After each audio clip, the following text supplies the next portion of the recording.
नमस्कार.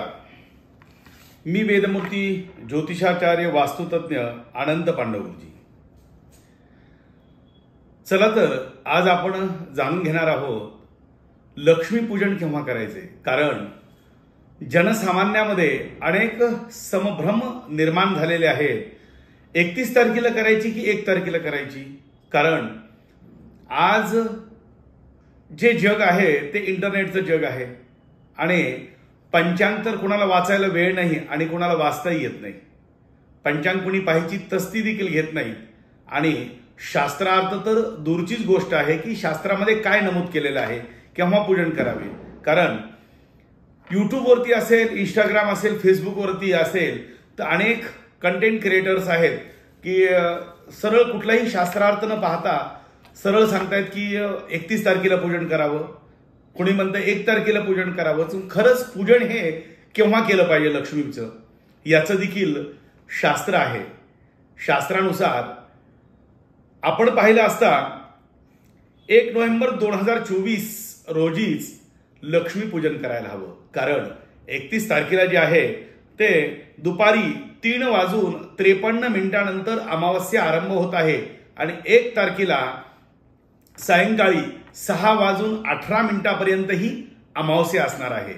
तर यापूर्वी देखील आपण पाहिलं असता अनेक वर्षी जसं की 2013 असेल, 63 असेल, 62 असेल, या काळामध्ये देखील असाच संभ्रम काळ निर्माण झाला होता. पण त्या काळामध्ये जर बघितलं आपण तर या कंटेंट क्रिएटर्सची खूप कमतरता होती. त्यामुळे जनसामान्यामध्ये हा संभ्रम झालेला नव्हता आणि त्या काळामध्ये प्रत्येकाला पंचांग वाचायची आवड होती. प्रत्येक जण पंचांग आणून पंचांग पाहायचा आणि पाठीमागे काही शास्त्रात लिहिलेले असायचे. प्रत्येक जणच काही शास्त्राचा अभ्यास करतो असं नव्हे, तर पंचांगाच्या मागे काही शास्त्रार्थ लिहिले असायचे आणि ते शास्त्रार्थ आपण वाचलेले असायचे.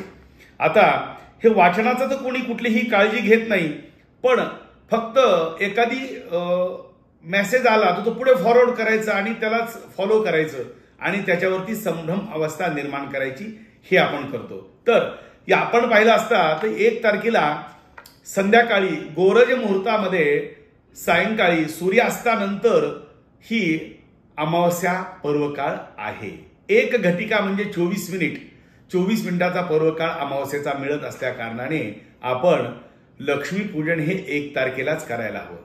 आपले आद्य शंकराचार्याचं जे कांचीचं पीठ आहे, कांची कामोठी पीठम, आद्य शंकराचार्य यांनी देखील निर्णय दिलाय की आपण 1 तारखेलाच लक्ष्मीपूजन सर्वत्र करावं.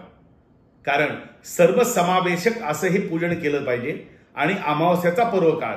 तर पहिल्या दिवशी अमावस्या आपण बऱ्याच जणांचा संभ्रम असेल की अमावस्याच्या पर्वकाळावर पूजन केलं पाहिजे. आदल्या दिवशी अमावस्या आहे तर आदल्या दिवशीच्या अमावस्यापेक्षा शास्त्राने सांगितलंय असा जर काळ असेल तर सूर्य उदय व्यापिनी अमावस्या ही पूजनासाठी ग्राह्य धरावी. आणि दुसरा देखील त्याच्यामध्ये शास्त्रार्थ असा आहे, अनेक शास्त्राचे त्याच्यामध्ये नमूद आहेत. शास्त्राची तुम्हाला नावं सांगेल, त्या ग्रंथांमध्ये नमूद आहे की सूर्यास्तानंतर 1 घटिका जर अमावस्या असेल तर त्या काळामध्ये त्या दिवशी पूजन करावं. त्यामुळे दुसऱ्या दिवशीचा जो पर्वकाळ आहे तो पूजनासाठी अत्यंत शास्त्राने सुंदर असा काळ सांगितलेला आहे. तर या दिवशी आपण पाहिलं असता 1962, 1963 आणि मी आता सांगितल्याप्रमाणे 2013 मध्ये देखील ही संभ्रम अवस्था निर्माण झाली होती. त्यावेळेस देखील आपण दुसऱ्या दिवशीच पूजन केलेलं आहे.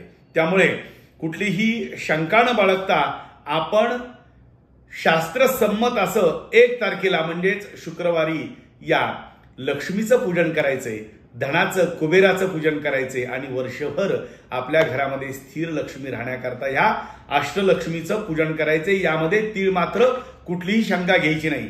आता चला तर आपण या दिवशी पूजन करताना कुठले शुभ मुहूर्त आहेत, कुठल्या शुभ मुहूर्तावरती पूजन करायचे हे आपण आता जाणून घेणार आहोत. सकाळी सूर्योदयानंतर 6:29 ते संध्याकाळी म्हणजेच मध्यरात्री 1:35 विविध पूजनाचे काळ आहेत.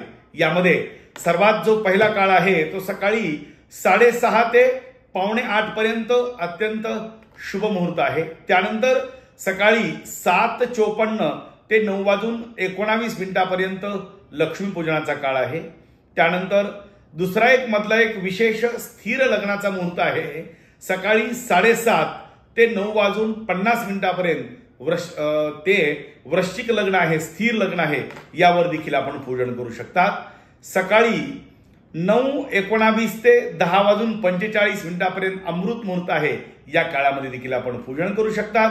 दुपारी 12:10 ते 3:23 विशेष पर्व काळ आहे, या काळामध्ये देखील आपण व्यवसाय स्थान, निवासस्थान आणि व्यापारी आणि विद्यार्थी वर्ग यांनी देखील पूजन करू शकतात।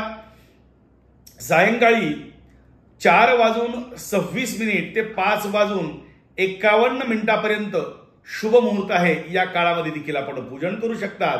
आणि गोरज मुहूर्त आहे सायंकाळी 6:01 पासून ते रात्री 9 वाजेपर्यंत, हा देखील गोरज मुहूर्ताचा काळ आहे। या काळामध्ये व्यापारी वर्ग असेल, निवासस्थान असेल आपलं, त्याचबरोबर आपले कृषी प्रधान संस्कृतीला पुढे नेणारे आपले शेतकरी वर्ग असेल, विद्यार्थी वर्ग असेल, या सर्वांनी या गोरज मुहूर्तावर पूजन करावं। त्याचबरोबर संध्याकाळी 9 ते 10:35 हे देखील लाभ मुहूर्त आहे, या काळामध्ये देखील आपण लक्ष्मीपूजन करावं। आणि सर्वात एक श्रेष्ठ असा स्थिर लग्नाचा मुहूर्त आहे सिंह लग्नाचा, तो आहे रात्री 1:09 पासून ते 3:35 हे व्यापारी वर्ग या काळामध्ये विशेषतः विशेष असं लक्ष्मीचं पूजन करतात। तर कुठलीही शंका न बाळगता आपण 1 तारखेलाच लक्ष्मीपूजन करावं, कुठलीही मनामध्ये शंका ठेवू नका। अनेक ग्रंथामध्ये नमूद केलेलं आहे आणि शास्त्रामध्ये नमूद केल्याप्रमाणे आपण या दिवशी निसंकोच असं 1 तारखेला पूजन करा। नमस्कार।